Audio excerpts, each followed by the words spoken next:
10년 전 사고로 딸을 잃었다는 김 씨 부부. 사위가 손자들을 혼자 돌봐야 하는 상황이라 마음 놓고 슬퍼할 겨를도 없었습니다. 딸을 보내고 몇 달 지나지 않아 급히 지방 출장을 가야 한다며 손자들을 맡기고 간 사위는 그렇게 연락이 끊겼습니다. 말 못할 사정이 있었겠지, 기다리면 오겠지. 이렇게 보낸 세월이 10년이었습니다. 손자들을 위해서 남편은 퇴직한 후에도 일용직 자리도 마다하지 않고 일을 했지만 건강이 나빠져 쓰러진 탓에 경제적 어려움까지 더해졌습니다. 그런데 얼마 전 김 씨 부부는 사위의 소식을 듣고 큰 충격을 받았습니다. 재혼을 해서 새로운 가정을 꾸린 것은 물론이고 사업이 잘 풀려서 형편도 넉넉하다는 겁니다. 아이들에게조차 연락 한 번 하지 않았던 사위를 상대로 양육비를 청구할 수 있을까요? 자, 오늘 소개된 사연은 로통뉴스에 나온 얘기를 저희가 좀 각색한 내용입니다. 자, 이수진 기자, 이 김 씨 부부 그러니까 외할머니, 외할아버지 말고, 그러니까 이 남편 쪽의 아버지, 어머니, 그러니까 친할아버지, 친할머니는 어디 갔어요? 네, 이 부부가 사돈이 없었다고 합니다. 사위가 어렸을 때부터 부모님이 일찍 돌아가셨기 때문인데요. 김 씨 부부 역시 자식이라곤 딸 하나뿐이었기 때문에 사위도 아들처럼 잘 지냈다고 합니다. 이 부부가 지금 바라는 건 지금까지 손주를 키워준 대가를 바라는 게 아니라 지금부터라도 사위가 아버지로서의 최소한의 도리를 다하라는 건데요. 김 씨 부부는 사위로부터 양육비를 받을 수가 있을까요? 자, 이 기자 수고하셨고요. 잠시 후에 또 뵙겠습니다. 자, 본격적으로 사연을 좀 풀어보죠. 딸을 사고로 잃었다고 하는데 어쩌다 이런 일이 벌어진 거죠? 네, 그러니까 이 딸이 야근을 하고 늦은 밤에 퇴근을 하다가 교통사고를 당했다고 합니다. 이른바 뺑소니 사고를 당해서 세상을 떠나게 된 건데요. 7살, 6살 연년생 아들을 두고 사망하게 된 겁니다. 이 사위 역시 지금 두 아이를 혼자 키워야 하는 상황이 됐기 때문에 막막한 상황이기는 마찬가지였습니다. 그래도 아빠가 또 우리 최영진 리포터도 쌍둥이 최근에 네네. 그 인스타그램에 쌍둥이들 제가 올린 것도 봤는데 그 육아 되게 열심히 하더라고요. 예, 열심히 해야죠. 예.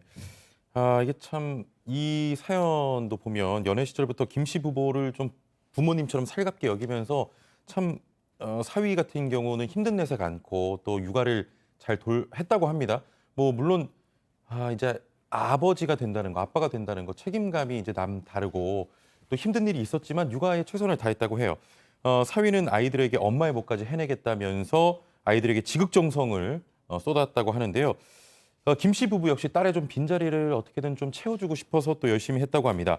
자, 그런데 딸이 떠나고 몇 개월 후에 이 남편이 급하게 지방 출장에 잡혔다며 일주일 정도를 그 아이를 봐달라고 부탁을 했다고 합니다. 일주일 동안 머물 수 있도록 아이들 짐을 옮겨다 놓고 아이들과 애틋하게 인사를 하고 출장을 이 사위가 떠났는데 그 뒤로 연락이 두절됐다고 합니다. 그러니까 이제 이 애 아빠가 자기 장인 장모한테 아이들 탁 맡겨놓고 저 잠시 출장 좀 다녀오는 동안 맡아주십시오 해놓고 그냥 잠수를 탔다는 거 아닙니까, 소장님? 네, 그렇습니다. 물론 이 아빠가 굉장히 아내가 없는 상황에서 상처를 받았을 수 있고 그다음에를 해결하지 못해서 애도 과정을 잘 못 지내고 지나갔기는 한데 사실 이 아이들 입장에서 보면 6살, 7살 가장 엄마의 품이 필요한 나이에 엄마가 어느 날부터 하늘나라로 가서 엄마가 너무나 보고 싶을 거예요. 그런데 아빠도 몇 개월 후에 같이 없어진 거예요. 그러니까 우리가 양육을 할 때 이 사랑해줘야 되는 거, 보호해줘야 되는 거, 애들하고 함께 시간을 보내줘야 되는 거, 이거가 다 중요하지만 그래도 엄마나 아빠가 그 기능을 맡아서 같이 해주면 좋지만 둘 중에 한 명이 없어도 한 명이 그걸 잘해줘도 아이들은 잘 길러줄 수 있다라고 얘기를 하는데 이렇게 2명 다 없어지면 사실 아이들은 마음이 굉장히 공허하고 뻥 뚫리고 괴로운 거거든요. 좀 걱정스럽습니다. 자, 그런데 말이죠, 변호사님.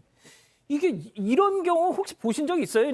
그냥 어떻게 보면 앞서 그 10대 형제, 할머니를 살해한 10대 형제 역시도 그 아이들의 부모가 이혼을 하고 그냥 할머니한테 맡겨놓고 그냥 어디 간 거였잖아요. 네, 생각보다 있죠. 사실 이제 우리가 이제 부모님의 애틋한 마음을 가지고 자식들을 키우는 경우가 훨씬 더 많지만 그래도 뭐 사실 부모 자식 사이의 철륜이라든가 이런 것들이 어찌 보면 그런 것들을 강조하는 이유 중에 하나는요. 저는 거꾸로 그거를 본능적으로는 느끼지 못하는 사람들도 사실은 존재하기 때문입니다. 그게 현실이죠. 그래서 아이들 이제 다른 사람 손에 맡긴다거나 아니면 새로운 자기만의 삶을 찾는답시고 떠난다거나 이런 경우들이 사실 심심치 않게 있습니다. 예.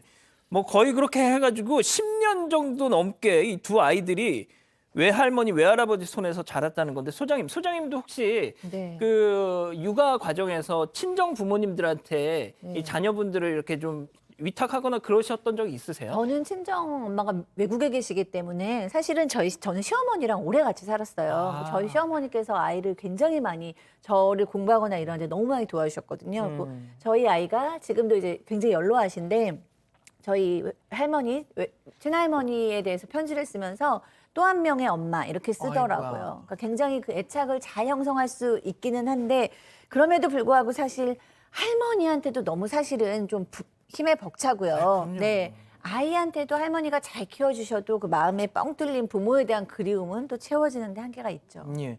자, 도대체 그렇다면 최영진 리포터 그 예.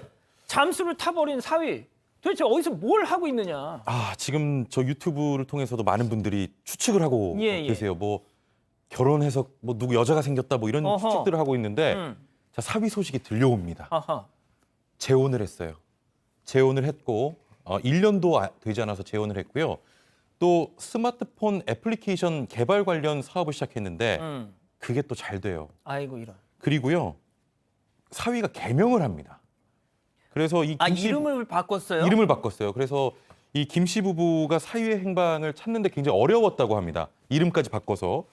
자, 그래서 결국 사위에게 연락을 했습니다. 그랬더니 사위의 반응에 충격을 받은 거예요. 뭐라고 했냐면 죽은 애들 엄마 때문에 제 인생까지 망칠 수는 없잖아요. 지금처럼 서로 모르는 채 삽시다. 거기에 충격을 받았다고 합니다. 야, 지금 채팅창에 그냥 야, 웃으면 안 되는데 이거 지금 야, 지금 갑자기 분위기가 확 야, 내 이럴 줄 알았다 좀 하면서 막 지금 이런 거는 올라오고 있습니다, 지금. 자, 이쯤에서 별별 상담소 오늘의 궁금증 짚어보죠.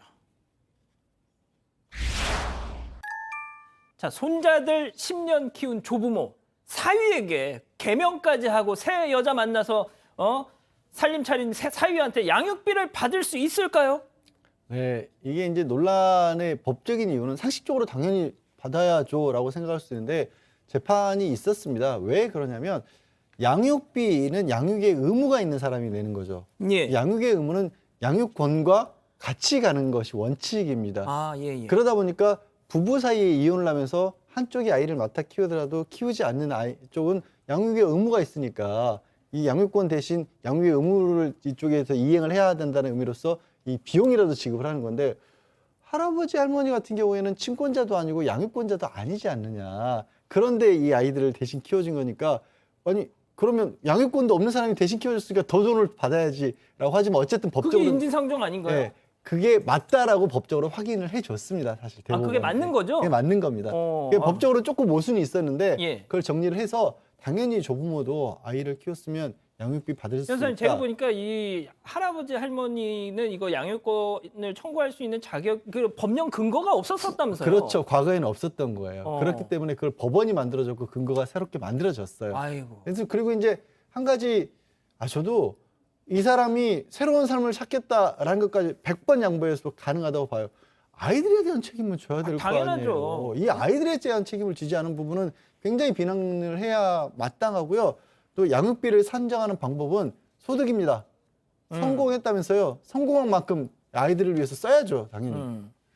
자, 아무튼 근데 뭐 나는 못 주겠다 이렇게 배째라 하면 어떻게 해야 됩니까? 법적으로도 근거도 만들어졌고 판결도 나와 있고 소득에 따라서 양육비도 산정하는 기준이 있고 우리 양육비 이행 청구원이 있어서 양육비를 지급하지 않는 사람에 대한 청구를 돕고 있고요. 또 최근에 또 법도 조금 강화돼서 아직도 약하지만 뭐 출장 금지 같은 거, 운전 면허를 박탈한다든가 이런 제도들이 좀 도입이 됐거든요. 이렇게 사회적으로 신분이 경제적으로 높아졌으니까 그걸로 인한 장애도 그러니까 만약에 이행을 안 했을 예, 경우에 예, 예. 더 커질 겁니다. 그러니까 지급을 하셔야죠. 알겠습니다. 자, 소장님. 네. 근데 자기 아빠가 이런 짓을 했다라는 걸 아이들이 나중에 알 거 아니에요. 네. 그러니까 이제 나쁜 아빠임에도 불구하고 사실 천륜이기 때문에 그 아이들은 아빠를 끝까지 그리워할 수 있어요. 근데 이제 아빠가 이렇게 계속해서 나쁜 아빠가 된다면 이 아이들이 그걸 받아들일 수밖에 없는데 너무 이제 마음이 뻥 뚫려 있잖아요. 아빠, 엄마 자리가 없기 때문에 어쩔 수 없이 할머니, 할아버지 더 사랑하고 자기네끼리 더 사랑하고 좋은 배우자 만나고 좋은 사람들끼리 서로 이제 메꿔주면서 살아갈 수밖에 없지 않을까 생각이 드네요. 알겠습니다.